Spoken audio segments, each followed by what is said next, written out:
You want to change your app icon on your iPhone with iOS 17? Hey there, in this video I will show you a trick to change app icons on iOS devices. So without wasting any time, let's get started. First, make sure to have an icon or picture saved on your device that you want to set. Let's say I want to change the app icon of my Instagram app.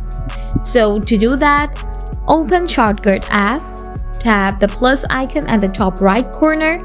Now select Open App and tap App. Now find out the app that you want to change the icon.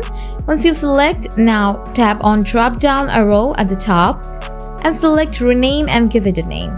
I'm typing Instagram, then tap Done. Now again, tap drop down arrow, tap Choose Icon. Now here you'll get many icons that you can use, but to use any custom picture, tap Done. Then tap Add to home screen. This is how you can change your app icon on your iPhone with iOS 17. Hope you found this video helpful. If it was, drop a like and subscribe to our channel. Thanks for watching.